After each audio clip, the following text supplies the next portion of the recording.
Miren ustedes, el sanchismo no se entiende sin personajes oscuros, mediocres y leales hasta la ceguera.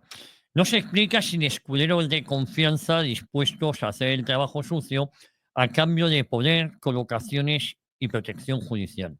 Uno de esos personajes de los que yo hoy les quería hablar es precisamente de Coldo García Izaguirre. Probablemente el más simbólico de este sistema putrefacto es el conocido como Coldo. Un tipo que pasó de ser portero de discoteca en Navarra a hombre de confianza de un ministro del gobierno de España, con acceso privilegiado a contratos millonarios, instituciones públicas y círculos de decisión que jamás debió haber pisado. Coldo es el símbolo perfecto del nepotismo socialista, de la incompetencia premiada y del clientelismo institucionalizado. Miren, los orígenes turbios de este peón útil es cuando Coldo, que nace en Navarra y milita en la Federación Socialista Navarra, precisamente empieza todo en esa federación, una de las más corruptas, más opacas y controladas por clanes familiares de toda la historia del PSOE. Su trayectoria política fue mediocre y discreta, pero siempre pegado al poder, siempre al abrigo del partido, siempre dispuesto a lo que fuera necesario. Su salto al escenario nacional se produce gracias a un personaje clave del sanchismo, a Santos Cerdán, actual número 3, bueno, en verdad número 2 del PSOE, y auténtico fontanero del poder interno. Santos Cerdán, que sustituye a otro hombre del partido y leal escudero de Pedro Sánchez, a José Luis Ábalos. Cerdán no es un político de ideas, sino de estructura, de pasillos, de favores y de lealtades. Fue él quien apadrinó a Coldo y a su hermano Joseba, otro personaje sin preparación ni méritos, pero con la virtud de saber obedecer sin rechistar. Ambos fueron introducidos en los círculos del poder socialista por este cacique de Navarra, que lleva años construyendo una red de control territorial al servicio de Pedro Sánchez. Fue Santos Cerdán quien presentó a los hermanos García a José Luis Ábalos, el entonces mano derecha de Sánchez, y al propio presidente de gobierno. Lo hizo con una recomendación clara: estos son de los nuestros. Y así fue como un portero de discoteca sin cualificación, sin formación y sin experiencia se convirtió en asesor de seguridad del Ministerio de Fomento primero y conseguidor de contratos millonarios durante la pandemia después. La relación entre Ábalos y Coldo fue más que política, fue simbiótica. Coldo no era un asesor al uso, no redactaba informes ni proponía estrategias.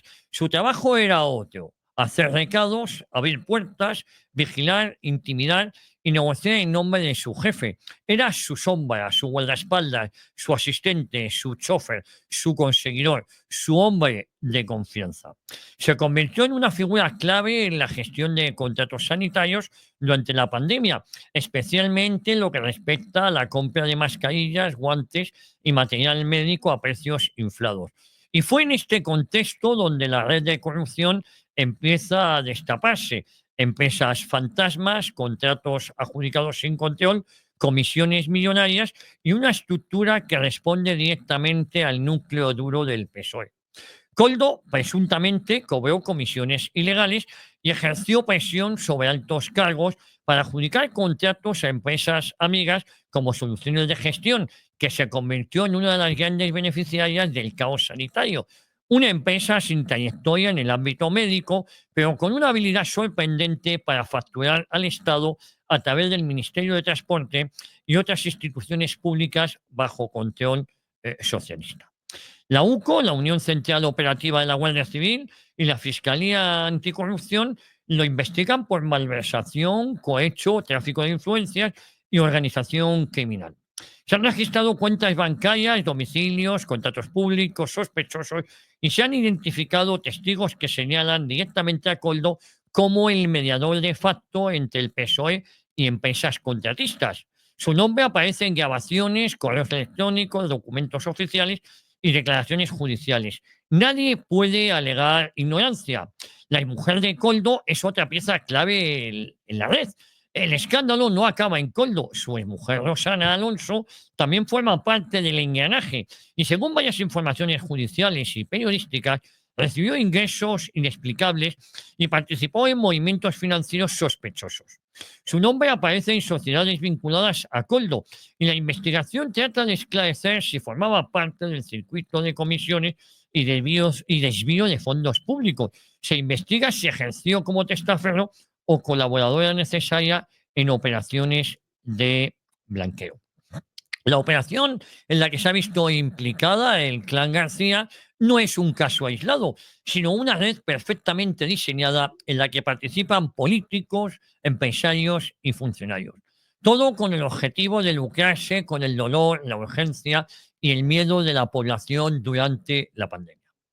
Santos Cerdán, el que los introdujo en el partido, no ha dicho ni una palabra. El PSOE tampoco. Nadie ha asumido responsabilidades políticas. Nadie ha dimitido. Nadie ha pedido perdón. Es el modelo Sánchez. Silencio, victimismo, cortina de humo y ataque al mensajero. Cuando estalló el escándalo, la primera reacción del gobierno fue negar toda relación con Coldo, como si no hubiese sido asesor directo del Ministerio de Fomento durante más de 3 años, como si no hubiera estado presente en reuniones oficiales, viajes internacionales y encuentros con empresarios. Pero miren, las fotos existen, los registros también, los testimonios son claros, la complicidad de Santos es tan evidente como vergonzosa. Fue él quien reclutó a los hermanos García, fue él quien los colocó en los puestos clave y fue él quien cerró filas cuando todo empezó a oler mal. El ascenso de personajes como Coldo o Joseba no es un accidente, es el modelo del sanchismo. Colocar a los leales, no a los competentes, premiar la obediencia, no a la preparación, y convertir el aparato del Estado en una agencia de colocación para amigos, exparejas y antiguos camaradas. Cuando alguno cae, se le echa la culpa individual y se le deja caer sin reconocer que todo esto responde a una cultura política podrida. Hoy Coldo está imputado y señalada como pieza clave de una de las mayores tramas de corrupción del PSOE en los últimos años. Pero no olvidemos que fue el PSOE quien lo hizo posible. No llegó a ese lugar por méritos propios, sino porque el partido lo permitió, lo promovió y lo protegió. El verdadero rostro del sanchismo es Coldo García, son los Ábalos y es el propio Sánchez. No es una anécdota Coldo García, es un síntoma, es la prueba palpable de que el PSOE ha dejado de ser un partido democrático, cosa que creo que nunca llegó a ser, pero para convertirse ahora sí abiertamente en una estructura de poder corrupta y clientelar. Un partido que usa el Estado como botín, reparte cargos como favores y entrega millones en contratos a cambio de fidelidad política. Es el rostro verdadero del sanchismo, el del portero de discoteca reconvertido en asesor ministerial, el del hermano sin cualificación colocados en cargos públicos, el de la exmujer con movimientos financieros oscuros, el de los empresarios amigos forrándose con mascarillas mientras los españoles estaban encerrados en sus casas y enterraban a sus muertos en soledad. Les habla Javier García Isaac y estamos en el Búnker Bar o el bar en el Búnker.